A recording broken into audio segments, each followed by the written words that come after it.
ಪರಿಚಯಕರಲಾಗಿ 7ನೇ ತರಗತಿ ನವೀನ. ಭಗತ್ ಸಿಂಗ್ನ ಪಾತ್ರ 7ನೇ ತರಗತಿ ಭಾಸ್ಕರ್. ಭಗತ್ ಸಿಂಗ್ನ ತಾಯಿ 8ನೇ ತರಗತಿ ಮಂಜುಳಾ. ಲಾಲ್ ಲಜಪತಿ ರಾಯ್ 6ನೇ ತರಗತಿ ರವಿಕುಮಾರ್. ಬ್ರಿಟಿಷ್ ಜೈಲ್ ಅಧಿಕಾರಿಗಳು 7ನೇ ತರಗತಿ ಅಭಿಕುಮಾರ್ ಹಾಗೂ ಶ್ರೀಕಾಂತ್.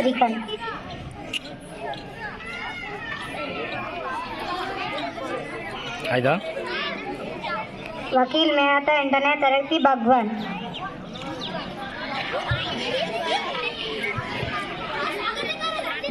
ಸ್ವಾಗತಕಾರ ಕೇಳ ಸ್ವಾಗತಕಾರ ಕೇಳಿ ಸ್ವಾಗತಕಾರ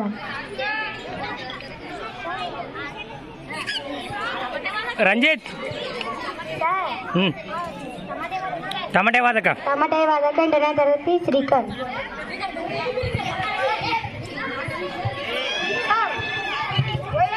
ಆ ಸಣ್ಣ ತಗೋ ಅದೆಲ್ಲ ಕೆಳಗಡೆ.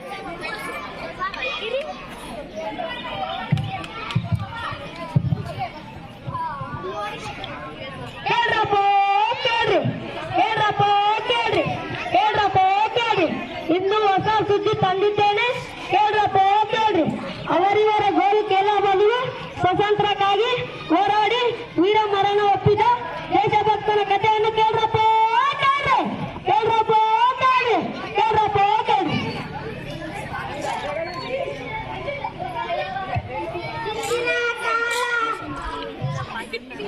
ಇಂದಿನ ಪಾಕಿಸ್ತಾನಕ್ಕೆ ಸೇರಿದ ರಾಯಪುರ ಜಿಲ್ಲೆಯ ಬಂಗಾಳಿಯ ವೀರ ಕೇವಲ 23 ವಯಸ್ಸಿನಲ್ಲೇ ಹುತಾತ್ಮರಾದ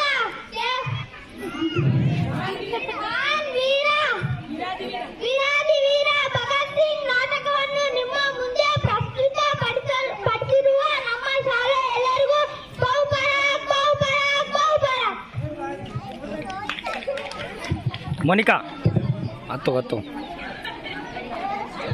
ಆಮ್ಯಾಗ್ತು.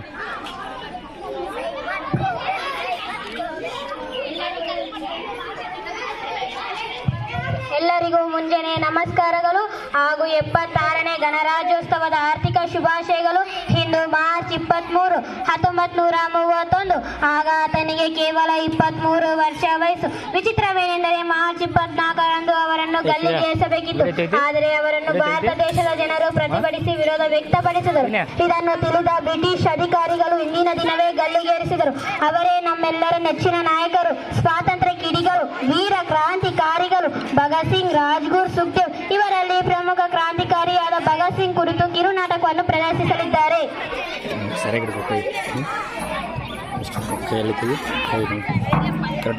1. 1928ರಲ್ಲಿ ಭಾರತದಲ್ಲಿನ ವ್ಯವಹಾರಗಳನ್ನು ಅಧ್ಯಯನ ಮಾಡಲು ಇಂಡಿಯಾನಿಂದ ಸೈಮನ್ ಆಯೋಗ ಬಂದ ಸಂದರ್ಭ.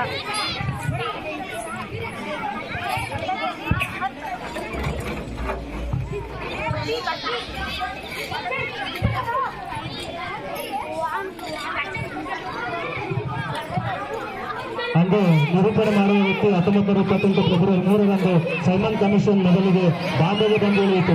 ಸರ್ ಜಾನ್ ಸೈಮನ್ ಇದರ ಅಧ್ಯಕ್ಷರಾಗಿದ್ದು 7 ಜನ ಸದಸ್ಯರಿದ್ದರು. ಸೈಮನ್ ಕಮಿಷನ್ ಅನ್ನು ಬಿಳಿಯರ ಸಮಿತಿ ಅಥವಾ ಕೆಂಪು ಕೋಟೆಗಳ ಸಮಿತಿ ಎನ್ನುವರು. ಈ ಸಮಿತಿಯಲ್ಲಿ ಭಾರತೀಯರಿಗೆ ಅವಕಾಶ ಕಲ್ಪಿಸಲಿಲ್ಲ. ಇದರಿಂದ ಭಾರತೀಯರು ತಿರಸ್ಕರಿಸಿದರು ಮತ್ತು ಕಪ್ಪು ಬಾವುಟ ಪ್ರದರ್ಶಿಸಿ ಸೈಮನ್ ಗೋಬೆ ಹಾಕು ಎಂಬ ಘೋಷಣೆಯನ್ನು ಸೈಮನ್ ಕಮಿಷನ್ ವಿರುದ್ಧ ಹಾಕಿದರು. 1928 ಅಕ್ಟೋಬರ್ 30ರಂದು ಈ ಕಮಿಷನ್ ಲಾಹೋರ್ಗೆ ಬಂದು ಉಳಿದಾಗ ಪ್ರತಿಭಟನೆ ತೀವ್ರವಾಗಿತ್ತು.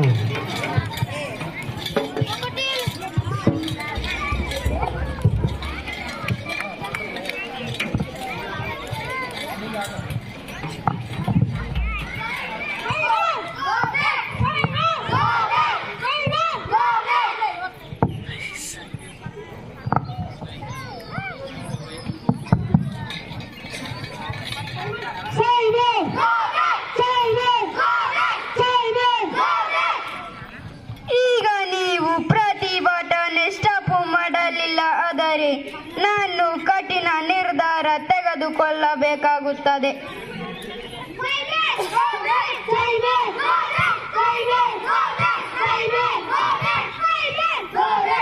ನಾನು ಕೊನೆಯದಾಗಿ ಹೇಳುತ್ತಿದ್ದೇನೆ, ನೀವು ಪ್ರತಿಭಟನೆ ಸ್ಟಾಪ್ ಮಾಡಲಿಲ್ಲ ಆದರೆ ನಾನು ಲಾಠಿ ಚಾರ್ಜ್ ಮಾಡಬೇಕಾಗುತ್ತದೆ.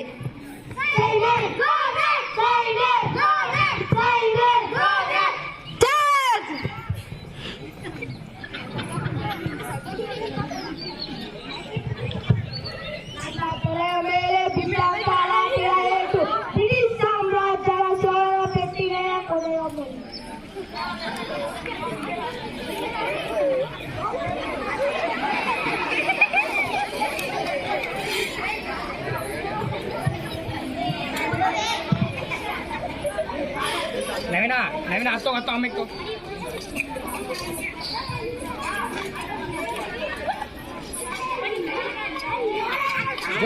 ಚಾಲ್ ಮಾಡೋದು. ಈ ಘಟನೆಯಿಂದ ನೊಂದ ಭಗತ್ ಸಿಂಗ್ ರಾಜ್ಗುರು ಸುಖದೇವ್ ನೇರವಾಗಿ ಕಲ್ಕತ್ತಾದಿಂದ ಲಾಹೋರ್ಗೆ ಹೋಗಿ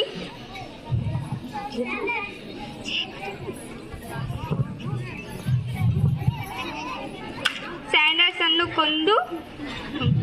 ಕೊಂದಾಕಿ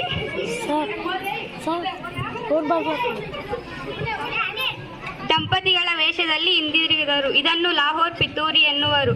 ಬ್ರಿಟಿಷ್ ಸರ್ಕಾರ ಮೂವರನ್ನು ಬಂಧಿಸುವ ಸಂದರ್ಭ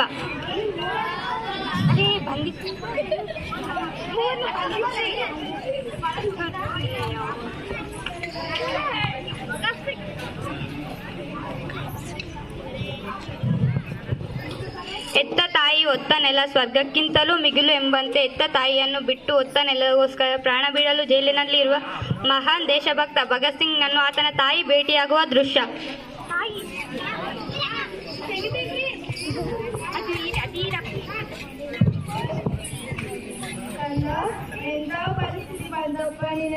ಅಮ್ಮ ನೀನು ಅಳಬೇಡಮ್ಮ, ನೀನು ಅಳುವುದನ್ನು ನೋಡಿ ಈ ಜಗತ್ತೆಲ್ಲ ಭಗತ್ ಸಿಂಗ್ನ ತಾಯಿ ಅಳುತ್ತಲೆ ಅಂತ ಆಡ್ಕೋತಾರೆ ಅಮ್ಮ.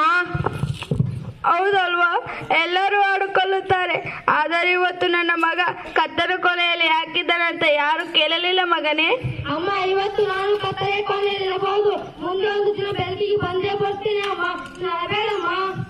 ಇನ್ನೇನು ಮಾಡಲಿ ಕಂದ, ಸ್ವಾತಂತ್ರ್ಯವಾಗಿ ಹಾರಾಡಬೇಕಾದ ನನ್ನ ಮಗ ಇವತ್ತು ನನ್ನ ಕಣ್ಣ ಮುಂದೆ ಜೈಲಿನಲ್ಲಿ ಇರುವುದು ಕಂಡು ಅಳುವುದು ಬಿಟ್ಟು ಮತ್ತೇನು ಮಾಡಲಿ? ಕೆಲವು ದಿನಗಳು ಕಲಿಯಲಿ, ಇದರಿಂದ ಹೊರಗೆ ಬಂದು ಸ್ವತಂತ್ರನಾಗಿ ನಿನ್ನ ಜೊತೆ ಹಾರಾಡಿಕೊಂಡಿರ್ತೀನಿ ಅಮ್ಮ, ನಳಬೇಡ.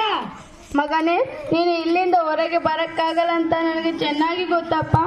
ನಿನಗೆ ಗಲ್ಲು ಶಿಕ್ಷೆ ವಿಧಿಸುವುದು ಗೊತ್ತು, ಇದು ನಮ್ಮಿಬ್ಬರ ಕೊನೆ ಭೇಟಿ ಅಂತಲೂ ಗೊತ್ತು. ನನ್ನಿಂದ ನನ್ನ ಮಗನನ್ನು ಕಳೆದುಕೊಳ್ಳುವುದು ನನಗೆ ಇಷ್ಟವಿಲ್ಲ ಕಂದ, ಇಷ್ಟವಿಲ್ಲ. ಅಮ್ಮ, ತಾಯಿಯನ್ನು ಕಾಪಾಡುವುದು ಮಗನ ಕರ್ತವ್ಯ ಅಲ್ಲವೇ? ಹೆತ್ತ ತಾಯಿ ಜನ್ಮ ನೀಡುತ್ತಾಳೆ, ಆದರೆ ಭಾರತಾಂಬೆ ನಾವು ಬದುಕಿನವರೆಗೂ ನಮ್ಮನ್ನು ಸಾಕುತ್ತಾಳೆ, ನಮ್ಮನ್ನು ಹೊರುತ್ತಾಳೆ, ನಮ್ಮನ್ನು ಬೆಳೆಸುತ್ತಾಳೆ. ಅವಳ ಋಣ ತೀರಿಸುವುದು ತಪ್ಪೇನಮ್ಮ? ಕೇವಲ ವ್ಯಾಪಾರ ಮಾಡಲಿಕ್ಕೆ ಬಂದ ಕೆಂಪು ಕೋತಿಗಳು ನಮ್ಮ ಭಾರತಾಂಬೆ ನಾವು ಕಪ್ಪು ಮುಷ್ಟಲ್ಲಿ ಇಟ್ಟುಕೊಂಡು ನಮ್ಮನ್ನು ಗೊಂಬೆ ತರ ಆಡಿಸುತ್ತಾಳನ್ನು ಕಂಡು ಸುಮ್ಮನೆ ಇರುವುದಕ್ಕೆ ಆಗುತ್ತಾ ಅಮ್ಮ? ಹೇಳಮ್ಮ, ಹೇಳು. ಮಗನೇ, ಇನ್ನು ಯಾವುದಷ್ಟು ಹೋರಾಟ ಎಲ್ಲನೂ ಸರಿಯಪ್ಪ, ಆದರೆ ಇಷ್ಟು ಚಿಕ್ಕ ವಯಸ್ಸಿನಲ್ಲಿ ಎಲ್ಲ ಬೇಡ ಮಗನೇ. ಬಾಲ್ಯ ಬದುಕು ಬೇಕಾದ ನನ್ನ ಮಗ ಇವತ್ತು ನನ್ನ ಕಣ್ಣ ಮುಂದೆ ನಿನಗೆ ಏರಿಸುವುದು ನಾನು ಕಣ್ಣಿಂದ ನೋಡಕ್ಕೆ ಆಗುತ್ತಾ? ಅಮ್ಮ, ಎಲ್ಲರೂ ತಮ್ಮ ಜೀವನವೇ ಮುಖ್ಯ ಅಂದರೆ ಅದು ಸ್ವಾರ್ಥವಲ್ಲವೇ? ಹಾಗೆ ಮಾಡಿದರೆ ನಮ್ಮ ಭಾರತಾಂಬೆಯನ್ನು ಕಾಪಾಡುವವರು ಯಾರು? ನಮ್ಮ ಭಾರತಾಂಬೆಗೆ ಸ್ವಾತಂತ್ರ್ಯ ಸಿಗುವುದು ಯಾವಾಗ ಅಮ್ಮ? ಹೇಳಮ್ಮ, ಹೇಳು. ಆದರೆ ನಿನ್ನನ್ನು ಏನಿಗೆ ಹಾಕುತ್ತಾರೆ ಕಂದ? ಇವತ್ತು ನಿನ್ನ ಭಗತ್ ಸಿಂಗ್ ಸಾಯಬಹುದು. ಈ ಭಾರತಾಂಬೆಯ ಮನೆಯಲ್ಲಿ ಸಾವಿರಾರು ಲಕ್ಷಾಂತರ ಭಗತ್ ಸಿಂಗ್ ಇದ್ದಾರೆ. ಅವರಲ್ಲಿ ನಿನ್ನ ಮಗನನ್ನು ಕಾಣಮ್ಮ. ಇವತ್ತು ನಾನು ಸಾಯುತ್ತಾ ಇರಬಹುದು. ನನ್ನ ತಾಯಿ ಭಾರತಾಂಬೆಗೋಸ್ಕರ ಆ ಬ್ರಿಟಿಷರಿಗೆ ಎದುರಾಗಿ ನಾನು ಏಡಿಯಾಗಿ ಬದುಕಲು ನೀನು ಬಯಸುತ್ತೇನಮ್ಮ? ಹೇಳಮ್ಮ, ಹೇಳು. ಅಯ್ಯೋ ದೇವರೇ, ಎಂಥ ಪರಿಸ್ಥಿತಿ ತಂದು ಬಿಟ್ಟಪ್ಪ.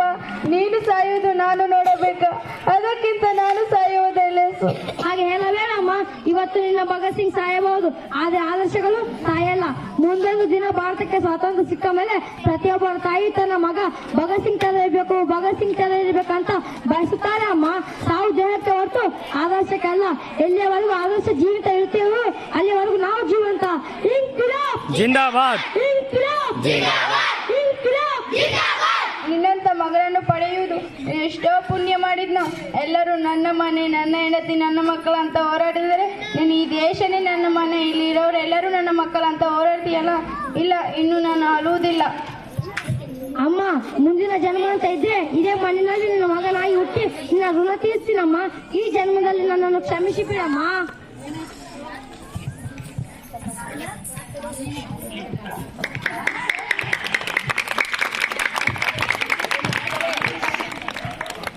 ಭಗತ್ ಸಿಂಗ್ ಅನ್ನು ಗಲ್ಲಿಗೇರಿಸುವ ಇಂದಿನ ದಿನ ಕೊನೆಯದಾಗಿ ವಕೀಲ್ ಮೆಹ್ತಾ ಭೇಟಿಯಾದ ದೃಶ್ಯ.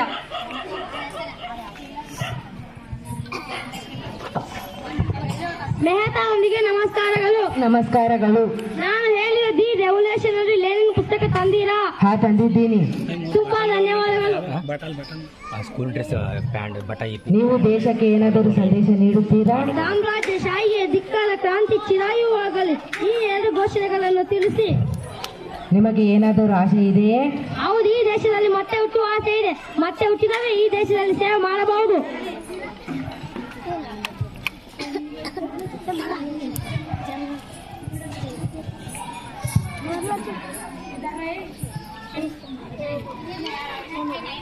ಗಲ್ಲಿಗೇರಿಸುವ ಮೊದಲು ಭಗತ್ ಸಿಂಗ್ ಮತ್ತು ಬ್ರಿಟಿಷ್ ಜೈಲಾಧಿಕಾರಿ ನಡುವೆ ಸಂವಾದ. ಹೊಡಿ ಕ್ಲಾಪ್ಸ್ ಹೊಡಿ ಕ್ಲಾಪ್ಸ್ ಹೊಡಿ ಕ್ಲಾಪ್ಸ್ ಹೊಡಿ.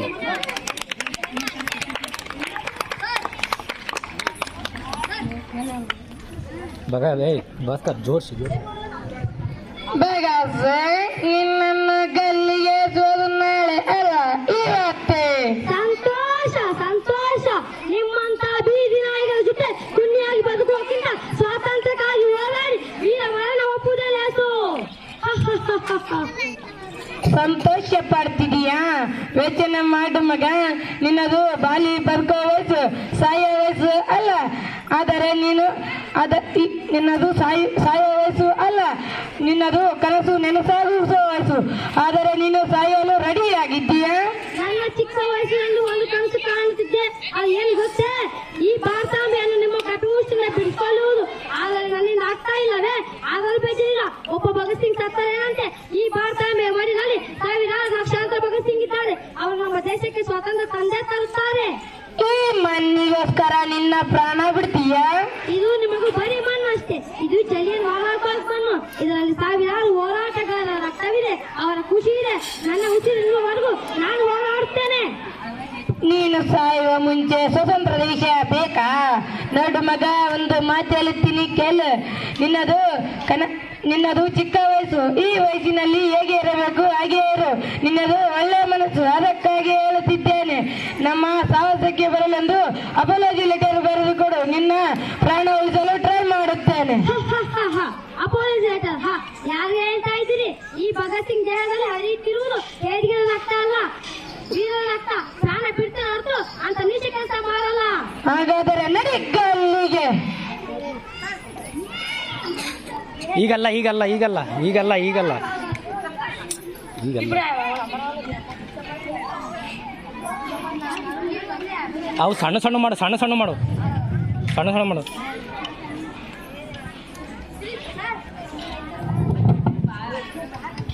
ಸಾಹೇಬ್ರೆ, ದಯವಿಟ್ಟು ನನ್ನ ಮಗಳನ್ನು ಉಳಿಸಿಕೊಡಿ. ನಿನ್ನ ಮಗನಿಗೆ ಈಗಾಗಲೇ ಹೇಳಿದ್ದೇನೆ, ಅವನು ಅಪೋಲಜಿ ಲೆಟರ್ ಬರೆದು ಕೊಟ್ಟರೆ ಅವನ ಪ್ರಾಣ ಉಳಿಸಬಹುದು. ಆದರೆ ಅವನು ಒಪ್ಪುತ್ತಿಲ್ಲ. ಏನು, ನನ್ನ ಮಗ ಭಗತ್ ಸಿಂಗ್ ನಿಮಗೆ ಶರಣಾಗಬೇಕಾ? ಅದಕ್ಕಿಂತ ವೀರ ಮರಣ ಹೊಂದುವುದೇ ಲೇಸು. ಅವನನ್ನು ಕರೆಕೊಂಡು ಬನ್ನಿ.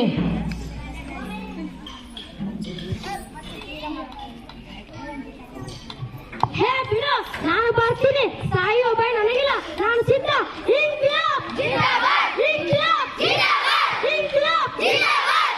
ಭಗತ್, ನಿನ್ನ ಕೊನೆ ಆಸೆ ಏನಾದರೂ ಇದ್ದರೆ ಕೇಳಬಹುದು. ನನ್ನ ಕೊನೆ ಆಸೆ ಕೇಳುವ ಯೋಗ್ಯತೆ ಆಗಲಿ, ತಾಕತ್ತು ಆಗಲಿ ನಿನಗೂ ನಿನ್ನ ಏನು ಸರ್ಕಾರಕ್ಕೂ ಇಲ್ಲ. ಅಷ್ಟು ಸೊಕ್ಕೆ ಇವನನ್ನು ಗಲ್ಲಿಗೇರಿಸಿ. ಈ ಕಡೆ ಮಾಡಿ, ಈ ಕಡೆ ಮುಖ ಮಾಡಿ.